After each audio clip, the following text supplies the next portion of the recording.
우리는 하나님이 어떤 분이신가에 대해서 살펴보고 있습니다. 성경에 나타난 하나님의 속성을 우리가 살펴보면서 하나님을 알아가게 되는데, 우리는 지금까지 그런 하나님의 속성에 대해서 살펴봤어요. 이 외에도 앞으로 우리가 다뤄야 될 것이 사실 많이 있습니다만, 그걸 다루자면 끝이 없습니다. 끝이 없어서 오늘까지만 하나님의 속성과 관련된 말씀을 함께 살펴보도록 하겠습니다.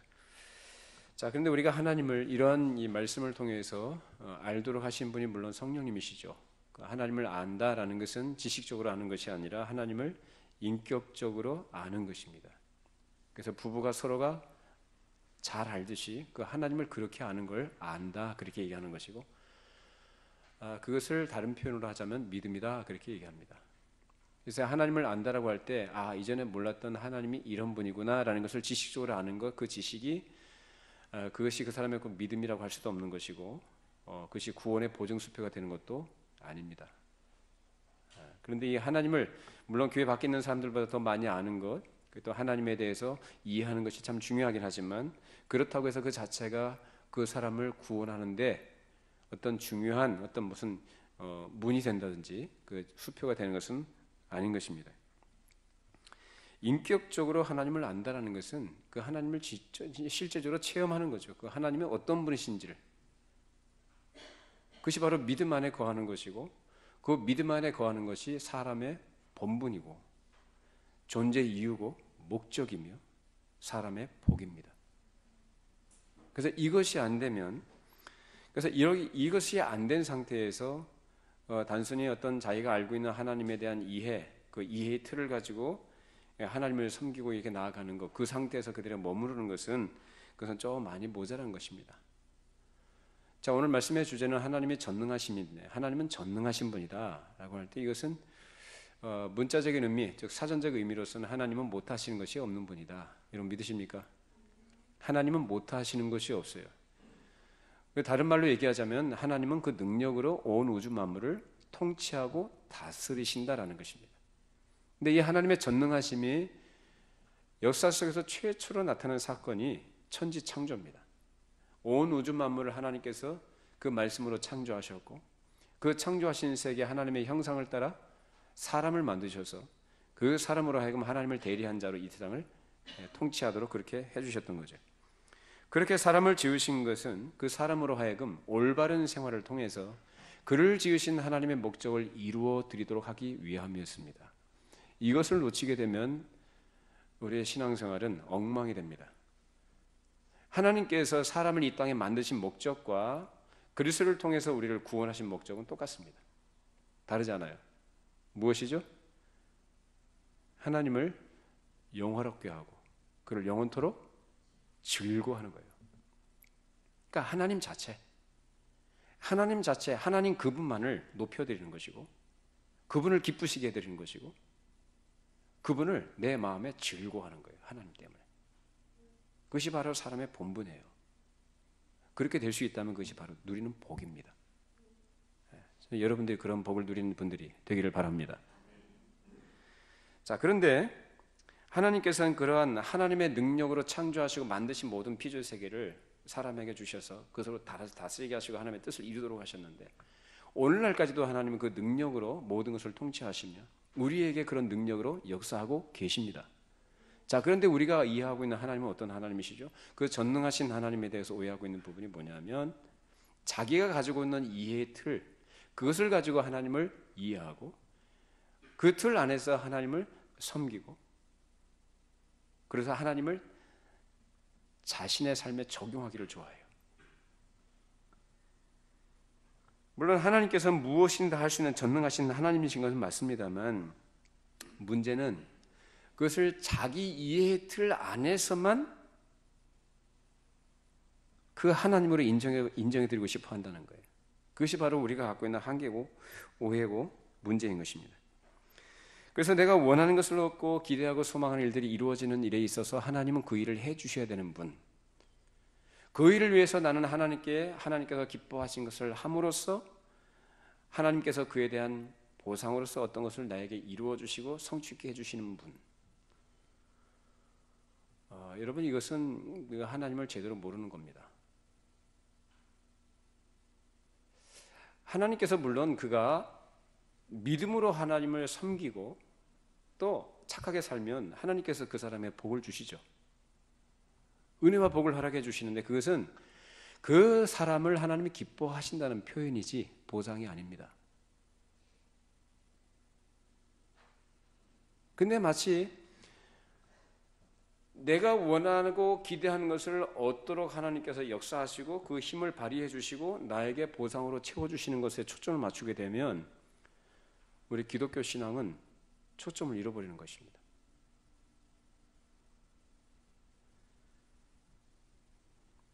그런 경우에 흔히 갖는 소망들은 대개 어떤 말들을 하냐면, 그러니까 예수를 믿으니까 큰 욕심을 안 부린다고 해요. 그래서 내가 바라고 기대하는 것은 다른 것도 아니고,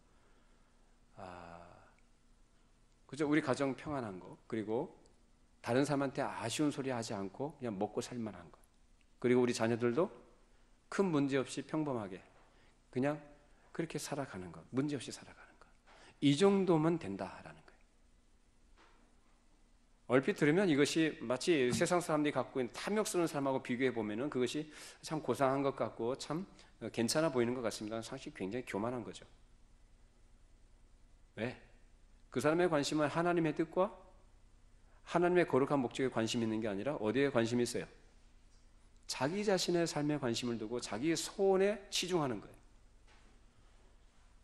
그러니까 무사태평하게 해달라는 거예요. 그러니까 큰 돈 기대하는 거 아니고 세상에 그 대단한 걸 요구하는 게 아니라 그냥 무사태평하게 살아가도록 해 주십시오, 그거예요. 그것은 인생의 결정권자가 하나님이 아니라 자기 자신이라는 것을 드러내는 것입니다. 그래서 그것을 다른 말로 표현하면 교만입니다. 하나님은 전능하신 분이에요. 전능하시다라는 것은 모든 것을 당신의 뜻과 능력으로 통치하고 다스리신다는 뜻입니다. 그래서 하나님의 주권과 이것은 뗄래야 뗄 수가 없는 얘기가 됩니다. 그래서 우리는 지난주에 하나님의 주권에 대해서 얘기를 했었습니다. 하나님은 모든 것을 만드시고 지으신 주인이시기 때문에 그 모든 것을 당신 자신의 뜻대로 다루실 수 있습니다. 하나님은 당신의 권리예요, 그것을. 그 모든 것을 다루시는데 그것을 이루어 가시는 모든 이유와 목적이 뭐냐? 당신의 영광을 위한 것이다라는 거예요. 당신의 이름과 당신의 영예를 위해서 하나님께서는 그렇게 일을 하시는 것입니다. 그런데 우리들은 하나님을 내 인생을 돕는 분 정도로, 그리고 내 소원과 기대를 이루어 주시는 능력 있는 분 정도로만 인식한다는 거예요. 그래서 그 하나님이 과거로 자기를 위해서 존재하시는 능력의 전능의 하나님이다라고 믿는 것입니다. 그러나 그것은 기독교 신앙이 될 수 없습니다.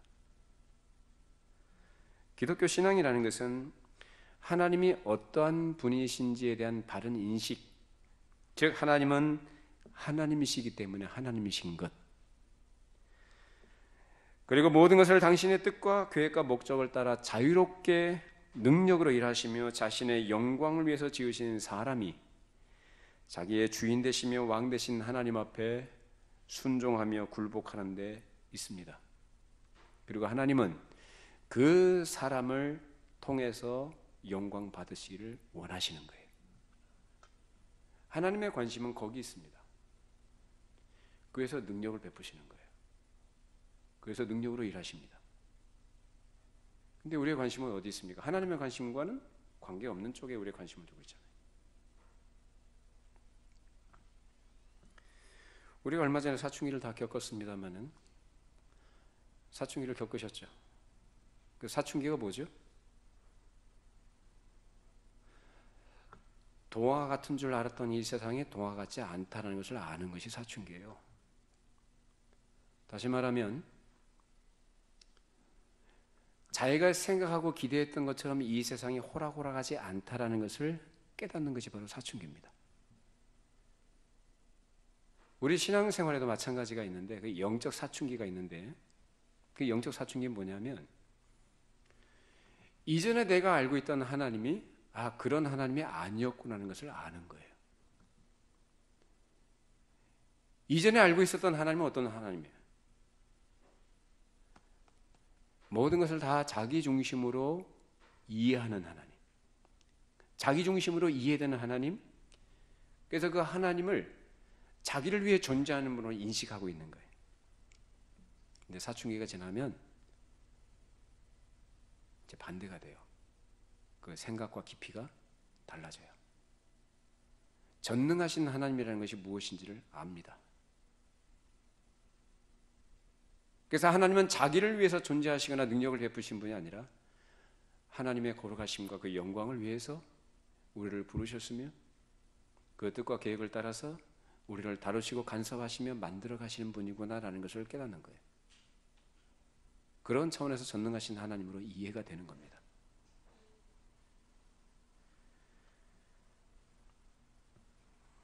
그래서 이전에 자기가 가지고 있는 이해 틀 안에서 알고 있던 하나님이 아니라 얼마든지 필요하시다면 그 틀을 깨뜨리시고 벌거벗은 채로 그 앞에 서게 하실 수 있는 분.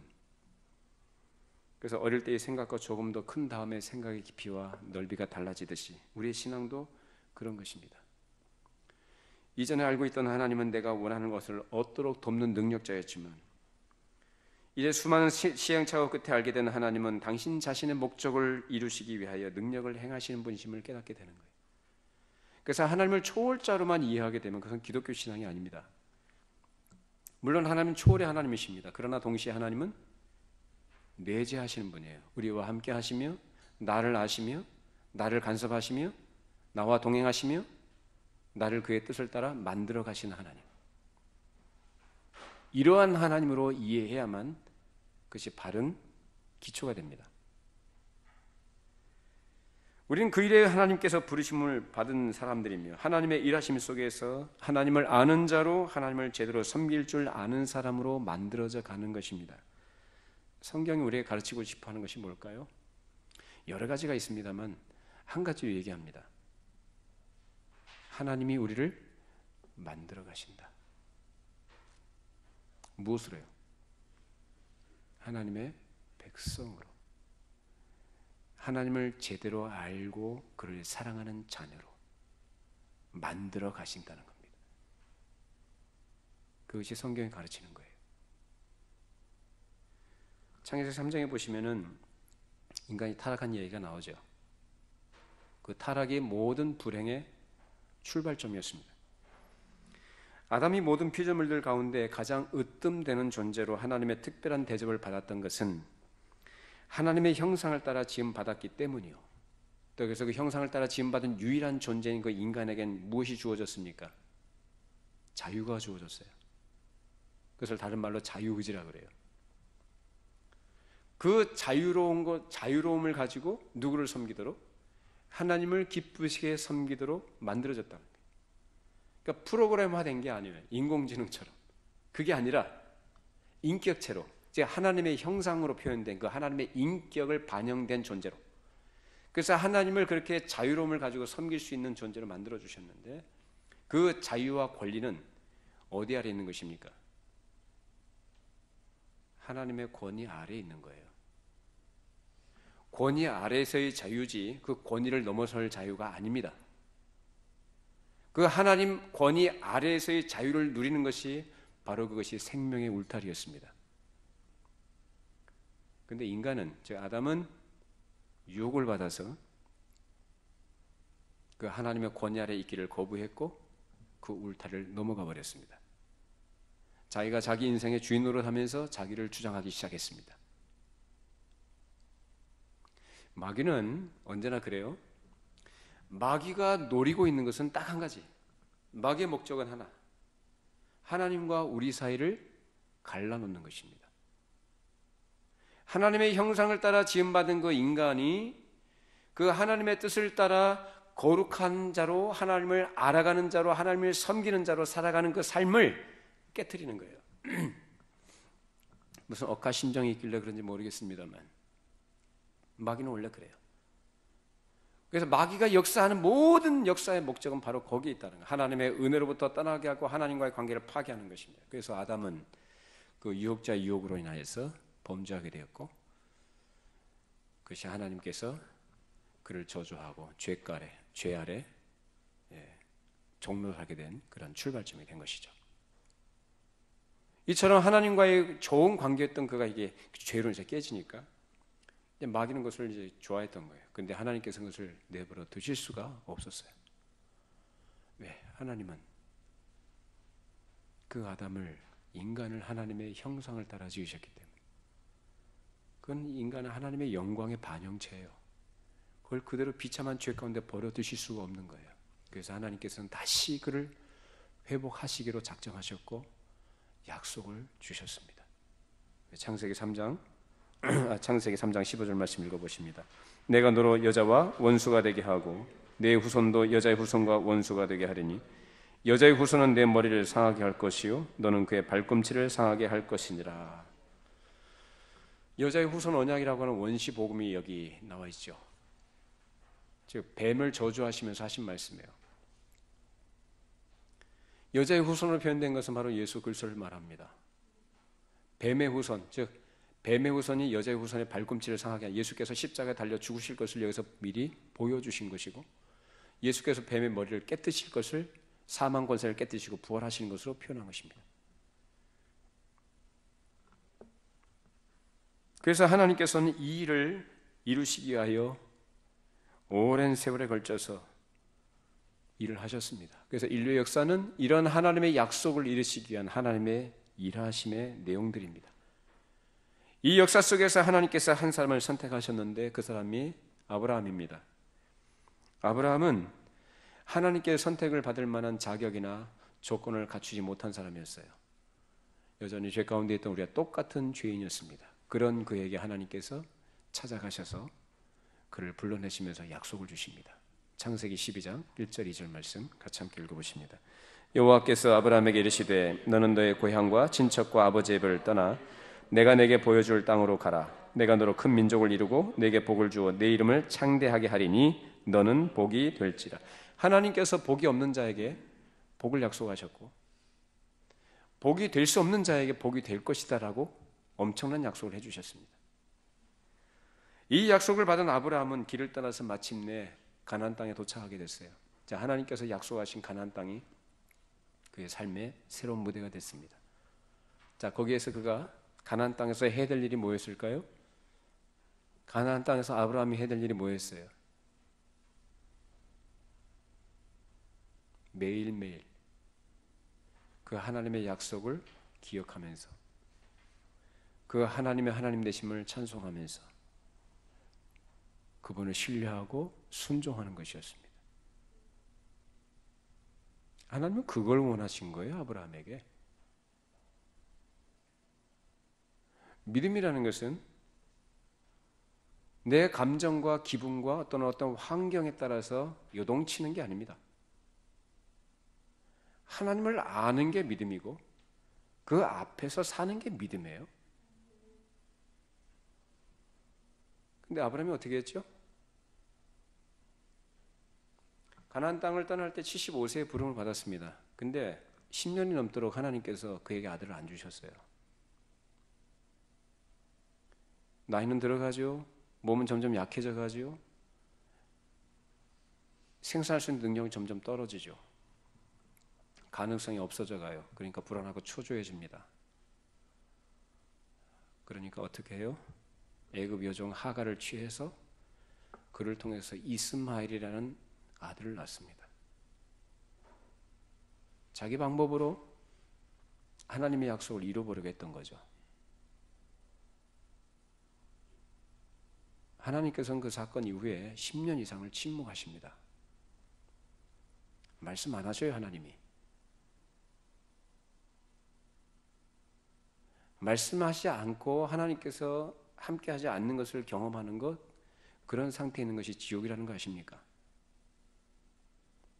지옥이 다른 게 아니라 하나님이 함께하지 않는 게 지옥이에요. 10년이 넘어서 하나님께서 99세 때 아브라함에게 나타나십니다. 말씀하십니다.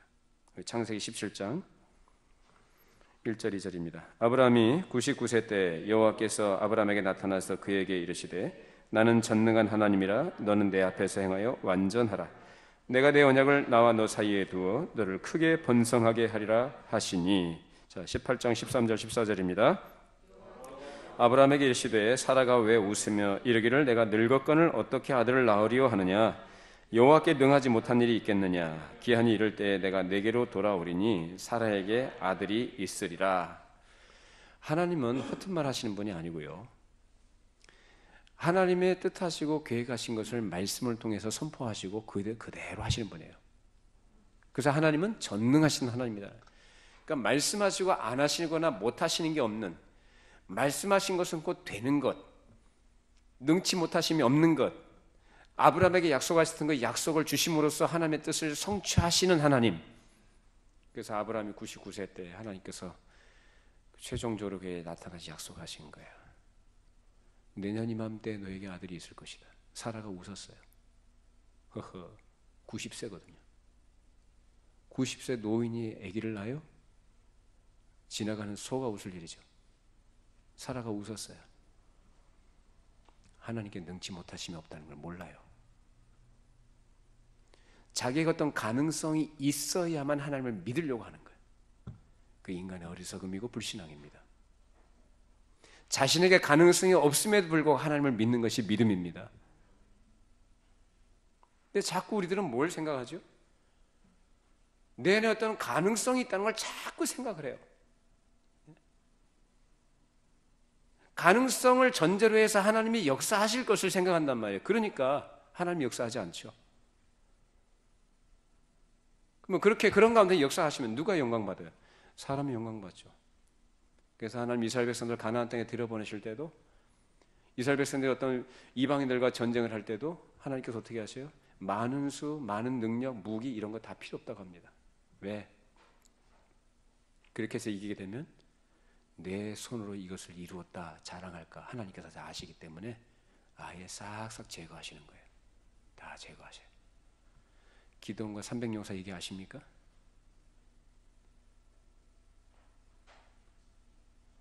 하나님은 우리의 도움을 필요로 하신 분이 아니에요. 하나님은 당신의 주권을 가지고 당신의 뜻을 그 능력으로 이루시는 분이에요. 우리에게 요구하시는 건 뭐죠? 그 하나님을 하나님으로 인정해라. 그 하나님을 믿고 신뢰하고 그분께 순종만 해라. 그 얘기 하시는 겁니다. 하나님께서 아브라함에게 하셨던 것도 그거예요. 하나님께서 그 아들 이삭을 주심으로 우리를 구원하시는 그 약속의 씨를 그를 통해서 우리에게 미리 예표로 보여주셨습니다. 이처럼 하나님은 전능하시며 그 능력이 무한하신 절대자 되심을 성경 여러 곳곳에서 수없이 증거합니다. 하나님께서는 자신의 모든 거룩하신 뜻을 따라 행하시며 하시고자 작정하신 일에 제한이 없이 일하십니다. 그런데 우리가 언제나 기억해야 될 것은 하나님은 우리의 뜻과 기대를 따라 일하시는 것이 아니라 언제나 하나님의 뜻, 자신의 목적을 위해서 일하시는 분이심을 알아야 합니다.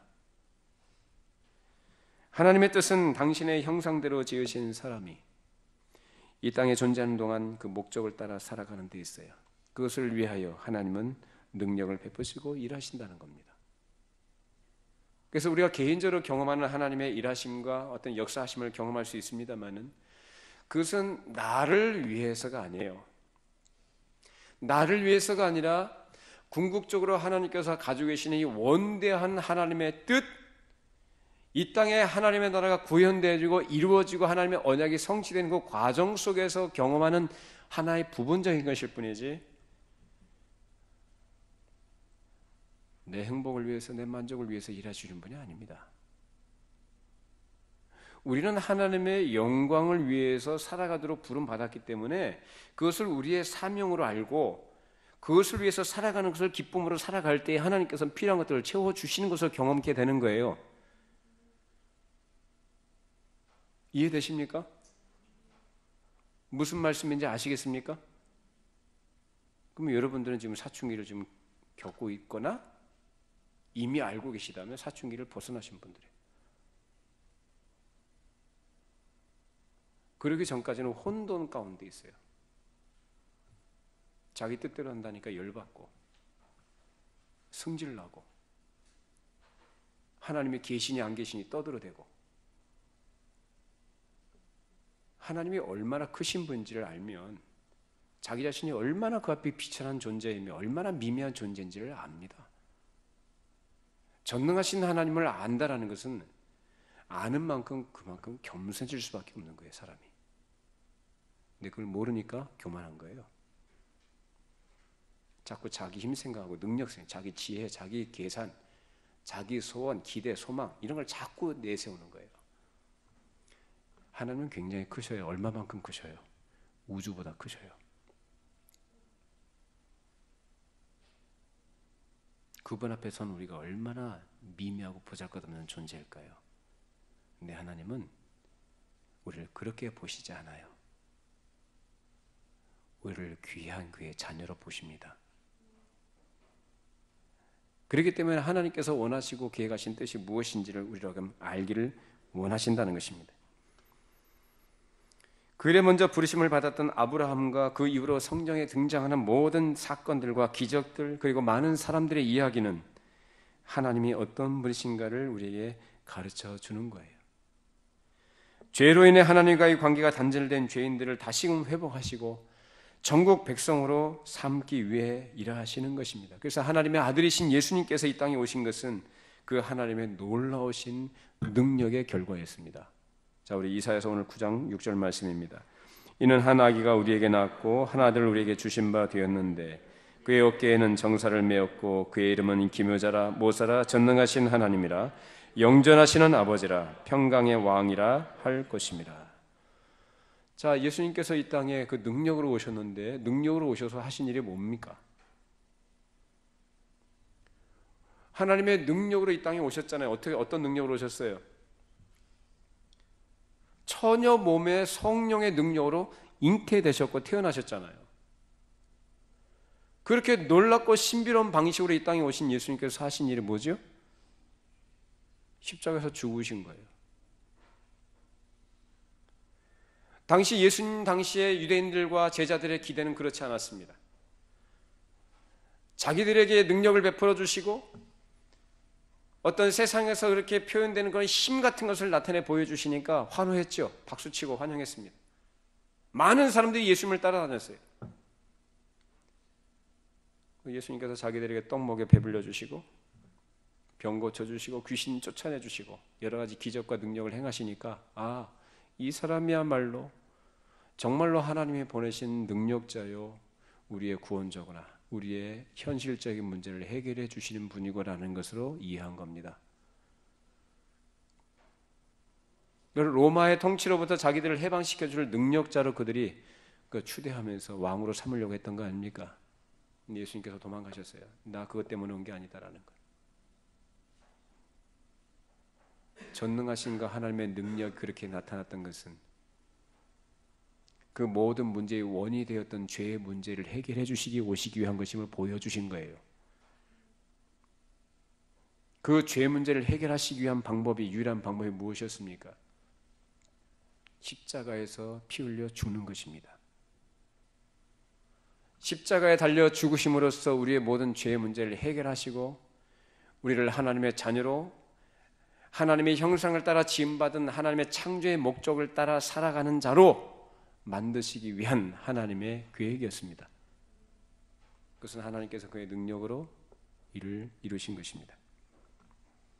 그런데 세상은 어떻습니까? 세상 사람들이 볼 때는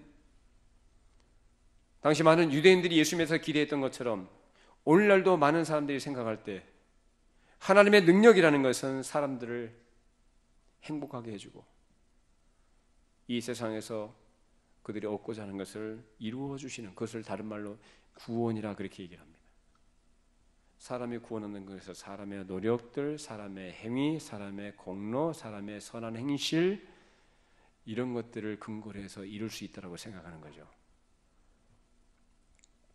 그렇기 때문에 십자가는 그들이 보기에는 너무나 미련한 것이고 이해가 안 되는 거예요.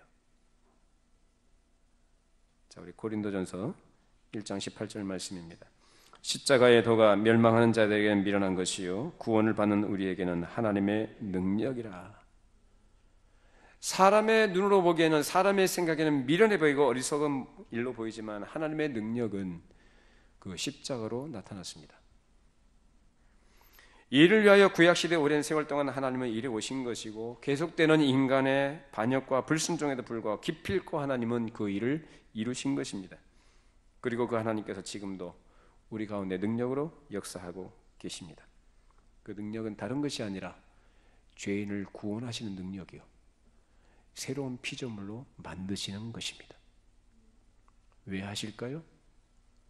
왜 그런 능력으로 역사하실까요? 우리는 능력, 그러면 어떤 뭔가 자꾸 성령의 능력으로 자꾸 이렇게 연관시켜서 이해를 합니다만, 여러분, 성령의 능력, 성령의 권능이라는 게 뭐라고 했어요?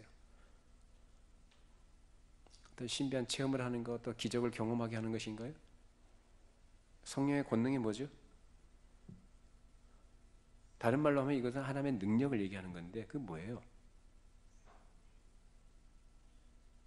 고집불통인 죄인을 바꾸시는 겁니다. 어리석은 죄인에게 지혜와 총명을 주시는 거예요. 죄와 비참한 가운데 있던 죄들에게 소망과 위로를 주시는 분이에요.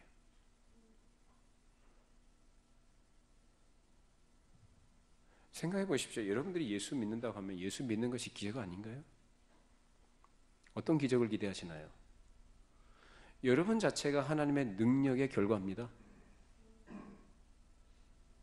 우리 육체도 하나님이 만드셨어요. 이 세상에 사람이 태어나는 것 우연으로 태어나는 거 아닙니다.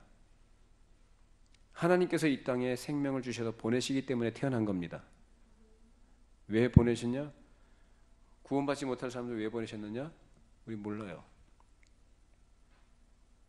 근데 나를 왜 이 땅에 보내셨는지 나는 알아요. 여러분 그거 아시면 돼요. 여러분은 이 땅에 왜 태어나셨으며 왜 삽니까? 무엇 때문에 삽니까?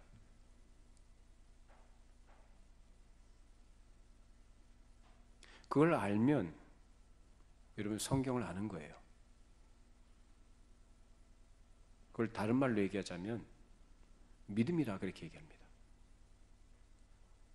믿음으로 사는 것, 그것이 사람의 복인 이유가 거기 있습니다.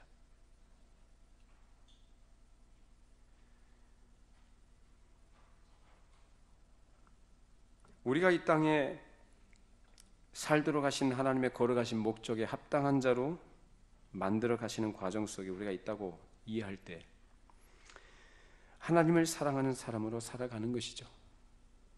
이전에는 세상을 사랑하고 의지했던 사람이 이제는 하나님을 사랑하고 그를 기뻐하며 그의 뜻에 순종하며 살아가는 것이에요. 하나님께서는 그것을 당신 자신의 영광으로 삼으신다는 겁니다. 하나님께서 영광을 받으시는 것은 우리의 땅에서 어떤 큰 업적을 이루고 무엇을 성취함으로써라기보다는 각 사람이 자기를 이 땅에 존재하도록 하신 하나님의 본의가 무엇인지를 바르게 깨닫고 알아서 그 하나님을 섬기며 살아가는 삶을 통하여 하나님의 영광을 받으십니다. 작은 일에 감사하시고 사소한 일에 충성하시기 바랍니다. 자꾸 큰 거 얘기하지 마세요. 그건 세상 가치예요. 큰 거 얘기할 것 같다면 하나님보다 큰 걸 하셔야지. 근데 하나님은 온 우주보다 크신 분이에요. 놀라우신 분이에요. 그 앞에서 우리가 겸손하게 낮아질 수 있기를 바랍니다. 아담의 범죄 이후에 계속해서 인간은 세상에 속한 것들을 사랑하며 하나님을 대적해 왔습니다. 사탄의 달콤한 유혹과 간교한 꾀에 넘어가서 자기를 높이며 눈에 보이는 세상에 속한 것들을 추구하는 허황된 삶을 살아가고 있는 것입니다. 하나님께서는 그런 가운데 있던 그 택하신 백성들에게 은혜의 선물을 주셔서 예수를 믿게 하시고 하나님을 섬기는 친 백성으로 만드신 것입니다. 이처럼 하나님과의 관계가 예수 그리스도의 십자가로 회복된 사람들이 하나님의 백성이요 성도요 하나님의 교회인 것입니다. 예수님께서는 성부 하나님의 뜻을 이루어드리기 위해서 기꺼이 십자가에서 죽으셨지만 하나님의 능력으로 다시 살리신 바 되어 우리 모든 죄인들의 생명의 주가 되셨습니다. 고린도후서 13장 4절 말씀입니다. 그리스도께서 약하심으로 십자가에 못 박히셨으나 하나님의 능력으로 살아계시니 우리도 그 안에서 약하나 너희에게 대하여 하나님의 능력으로 그와 함께 살리라.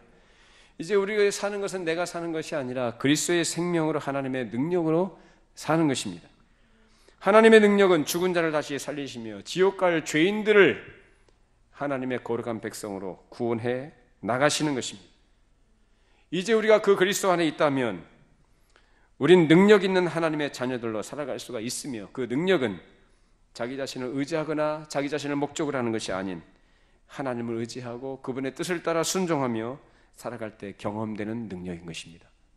우리 에베소서 6장 10절 12절 말씀입니다. 끝으로 너희가 주 안에서와 그 힘의 능력으로 강건하여지고 마귀의 관계를 등이 대적하기 위하여 하나님의 전신갑주를 입으라. 우리의 씨름은 혈과 육을 상대하는 것이 아니요 통치자들과 권세들과 이 어둠의 세상 주관자들과 하늘에 있는 악의 영들을 상대함이라. 마귀는 오늘날도 우리를 하나님으로부터 떨어뜨리려고 발악을 합니다. 그린 그걸 이해도 못하고 우리 다 알지 못하면 못 이깁니다. 그러나 우리가 하나님의 능력을 구하고 하나님의 도우심을 구할 때 우린 그것을 이겨나갈 수가 있습니다. 우리가 우리 자신의 힘과 능력과 우리의 지혜를 우리가 의지하게 되면 낭패를 당하지만, 그렇게 하나님의 전능하심을 믿고 그분을 의지하며 나아갈 때 우리는 강해질 수 있으며 승리할 수가 있습니다. 우리 그리스도인의 능력, 예수 믿는 성도들의 능력은 세상이 말하는 힘과 능력이 아니에요. 오히려 약할 때 강해지는 능력입니다. 자, 우리 이사야서 40장 28절 31절입니다. 너는 알지 못하였느냐, 듣지 못하였느냐, 영원하신 하나님 여호와 땅끝까지 창조하신 이는 피곤하지 아니시며 곤비하지 않으시며 명철이 한이 없으시며 피곤한 자에게는 능력을 주시며 무능한 자에게는 힘을 더하시나니 소년이라도 피곤하며 곤비하며 장정이라도 넘어지며 쓰러지되 오직 여호와를 앙망하는 자는 새 힘을 얻으리니 독수리가 날개치며 올라감 같을 것이요 다른 박질하여도 곤비하지 아니하겠고 걸어가도 피곤하지 아니하리로다. 고린도후서 12장 9절입니다. 나에게 이르시기를 내 은혜가 내게 족하도다. 이는 내 능력이 약한 데서 온전하여짐이라 하신지라. 그러므로 도리어 크게 기뻐함으로 나의 여러 약한 것들에 대하여 자랑하리니 이는 그리스도의 능력이 내게 머물게 하려 함이라. 하나님의 능력, 그것은 우리 피곤한 자들에게 새 힘을 주시는 거예요. 고단한 자들에게 위로해 주시고 소망 없는 자들에게 소망을 갖게 하시고 힘있게 독수리가 날개치며 올라감 같이 새 힘을 얻도록 역사하시는 능력인 것입니다. 세상 살이가 너무 힘들죠? 여러분, 세상 사는 게 쉽습니까? 힘들죠. 하루하루 사는 게 힘들어요. 뭐가 그렇게 힘들까요? 내 마음대로 안 되거든요. 내 뜻대로 안 되거든요. 내가 원하는 대로 안 돼요. 그게 힘들어요. 우리 지쳐요. 스트레스 받고. 우리 그럴 때 우리 하나님 의지하시기 바랍니다. 그리고 새 힘을 얻는 비결이 뭐냐? 자기 뜻을 내려놓는 거예요. 자기 생각, 계획을 다 내려놓고 전능하신 하나님께 자신의 인생을 맡겨드리는 겁니다. 우린 내일 알지 못한다고 그랬죠. 하나님은 다 아셔요. 하나님은 다 답을 갖고 계신 분이에요. 그러면 우리가 힘을 얻는 것은 답을 알고 계신 하나님, 능력의 원천이 되신 그 하나님께 자신을 맡기면 되는 거 아니겠습니까? 자기가 힘을 주니까 하나님의 능력을 경험 못해요. 오히려 우리가 우리 자신을 내려놓고 우리 자신을 포기하고 하나님께 우리 인생을 다 맡겨버리면, 우리의 모든 문제를 다 맡겨버리면 우리는 거기서 새 힘을 얻습니다. 그게 신비로운 거죠. 그것이 바로 그리스도의 능력입니다. 복음의 능력으로 세상을 이겨나가시는 저와 여러분이 되기를 바랍니다. 복음의 능력이 아니면 우리가 기댈 데가 없습니다. 우리가 무엇을 붙잡고 살아가겠어요? 세상 사람들처럼? 세상 사람들이 가장 강한 힘으로 신처럼 모시고 있는 것, 돈과 물질과 세상의 명예인가요? 여러 환경과 조건들인가요? 아니에요. 그리스도께서 십자가에 죽으신 것이 하나님의 능력이라고 합니다. 그 능력으로 우리를 살리셨습니다. 죄 문제 해결해 주셨습니다. 그리고 하나님의 백성으로 다시 회복되게 해 주셨습니다. 이것이 하나님의 뜻입니다. 그렇게 회복이 되어져서 이제는 그 하나님을 하나님으로 인정해 드리는 거예요. 범사에 하나님을 높여드리고 하나님과 동행하며 그분께 기쁨으로 순종하는 것. 그것이 하나님의 뜻입니다. 그렇게 살아가는 것이 우리의 생명이요 우리의 복인 줄로 믿습니다. 그렇게 하시겠습니까? 여러분의 인생 하나님께 맡길 수 있겠습니까? 안 맡기셔도 관계없습니다. 하나님은 관계없으신 분이에요. 근데 하나님은 그 택하신 백성이라면 맡기지 않으면 안 되게끔 만드십니다. 그래서 그가 알고 이해하는 하나님이라는 그 틀을 깨뜨려 버리져요. 욥처럼 그 앞에 벌거벗고 서게 하십니다. 그렇게 되기까지 그 하나님을 나의 전능한 하나님으로 인정하고 고백할 수 있기까지 사실은 많은 시간이 걸릴 겁니다. 여러분 젊었을 때는 하나님 앞에 굴복 안 합니다. 젊었을 때는 굴복 안 해요. 왜? 힘이 있으니까.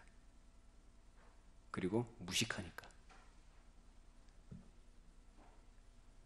자기가 힘이 있다고 생각하는 것이고, 그러니까 하나님을 모르는 거예요. 그러니까 굴복이 안 돼요.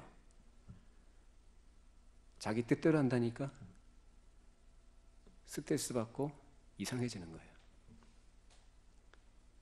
그리고 아우성 치는 것이고 큰 소리 칩니다.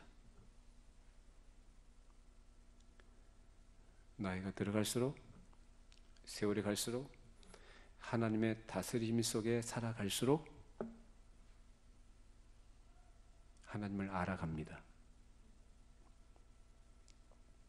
하나님께서는 그렇게 알아가도록 하시기 위해서 우리에게 베푸신 사랑의 손길로 다루시는데 그것이 고난이나 환난이 될 수도 있습니다. 그래서 그 하나님을 알면, 아, 전능하신 하나님, 나를 그렇게 만드시기 위해서 일하시는 하나님이심을 알게 될 때 그 앞에 굴복하게 됩니다. 그러니까 모르니까 굴복이 안 되죠.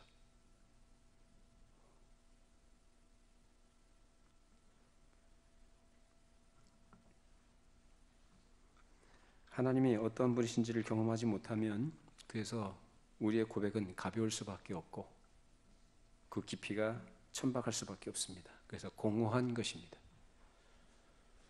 저는 오늘 이 말씀을 통해서 저와 여러분들이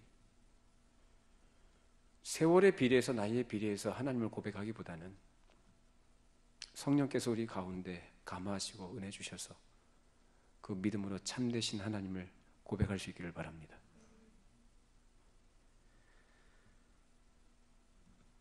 하나님은 사람으로 하여금 하나님을 알기를 원하시며 하나님 앞에 완전히 굴복하는 그 일을 위하여 우리의 인생 가운데 친히 일하고 계시는 것이에요. 그 일하심 속에서 내가 살아가는 것이며 하나님의 계획 속에서 만들어져 가고 있다는 사실을 기억하시기 바랍니다. 내가 인정하든 인정하지 않든 하나님이 일하셔요. 그래서 인정하지 않으면 안 되게끔 굴복하게끔 만드십니다. 그러나 그것이 우리를 사랑하시는 하나님의 손길이요 십자가의 능력인 줄로 믿습니다.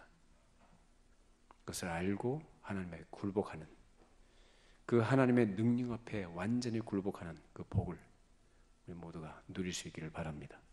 기도하겠습니다.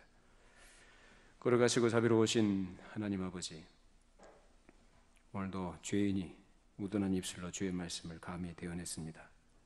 전능하신 하나님에 대해서, 참으로 성경 위에 가르친 그 하나님에 대해서 함께 나누었사온데 종이 어리석어서 잘못 표현하거나 전달한 것도 있다면 주께서 용서하시고 우리의 마음과 생각을 고쳐주시고 보다도 온전한 믿음의 자리로 나아가도록 성령께서 이끌어 주시옵소서. 전능하신 하나님, 우리를 향하여 가지고 계신 뜻과 계획과 목적이 무엇인지를 우리를 알도록 하시기 위하여 우리의 생애 가운데 간섭하시고 우리를 다루시는 줄로 믿습니다. 그것이 우리의 뜻대로 고난이나 환난으로 다가올지라도 그것으로 인해서 그 이면에 계신 하나님의 뜻과 계획, 그 사랑의 손길을 깨닫고 감사할 줄 알게 하시고 그 가운데서 하나님을 참되게 바르게 섬기며 그 앞에 굴복하며 순종할 줄 아는 그런 복 있는 성도들 되게 하여 주시옵소서. 예수님의 이름으로 기도합나이다. 아멘.